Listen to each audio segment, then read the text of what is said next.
న్యాయాధిపతులు 12వ అధ్యాయము. ఎఫ్రాయిమీయులు కూడుకొని ఉత్తర దిక్కునకు పోయి, నీవు అమ్మోనీయులతో యుద్ధము చేయబోయినప్పుడు నీతో వచ్చుటకు మమ్మునేలా పిలువలేదు? నీవు కాపురమున్న నీ ఇంటిని అగ్నితో కాల్చివేయుదుమని యెఫ్తాతో చెప్పగా, యెఫ్తా, నాకును నా జనులకును అమ్మోనీయులతో గొప్ప కలహము కలిగినప్పుడు నేను మిమ్మును పిలిచి తిని గాని మీరు వారి చేతులలో నుండి నన్ను రక్షింపలేదు. మీరు నన్ను రక్షింపకపోవుట నేను చూచి నా ప్రాణమును అరచేతిలో ఉంచుకొని అమ్మోనీయులతో యుద్ధము చేయపోతిని.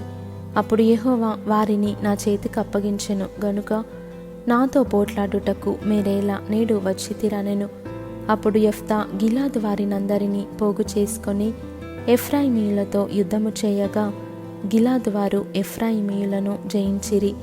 ఏలయనగా వారు ఎఫ్రాయిమీయులకును మనష్షీయులకును మధ్యను గిలాదు వారైన మీరు ఎఫ్రాయిమీయుల ఎదుట నిలువక పారిపోయిన వారనిరి.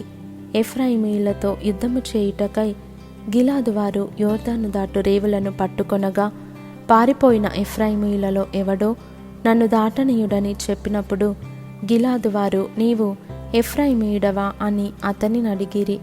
అందుకతడు, నేను కాను అనిన ఎడల వారు అతని చూచి షిబ్బోలెతను శబ్దము పలుకుమనిరి. అతడు అట్లు పలుకనేరక సిబ్బోలెతని పలుకగా, వారు అతని పట్టుకొని యోర్దాను రేవుల యొద్ద చంపిరి.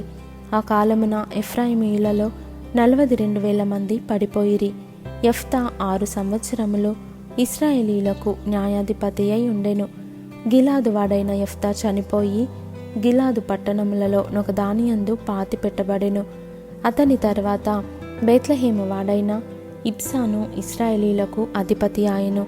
అతనికి 30 మంది కుమారులను 30 మంది కుమార్తెలను ఉండిరి. అతడు ఆ కుమార్తెలను తన వంశమున చేరని వారికిచ్చి, తన వంశమునకు చేరని 30 మంది కన్యలను తన కుమారులకు పెళ్లి చేసెను. అతడు 7 ఏండ్లు ఇశ్రాయేలీయులకు అధిపతిగా నుండెను.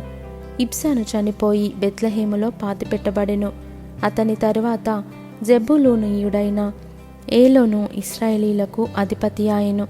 అతడు 10 ఏండ్లు ఇశ్రాయేలీయులకు అధిపతిగా నుండెను.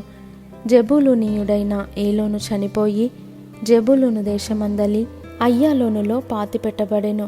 అతని తరువాత పిరాతోనీయుడైన హిల్లేలు కుమారుడగు అబ్దోను ఇశ్రాయేలీయులకు అధిపతి ఆయను.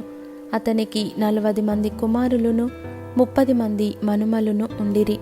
వారు 70 గాడిద పిల్లలనెక్కి తిరుగువారు. అతడు 8 ఏండ్లు ఇశ్రాయేలీయులకు అధిపతిగా నుండెను. పిరాతోనీయుడైన హిల్లేలు కుమారుడగు అబ్దోను చనిపోయి ఎఫ్రాయిము దేశమందలి అమాలేకీయుల మన్యములోనున్న పిరాతోనులో పాతిపెట్టబడెను.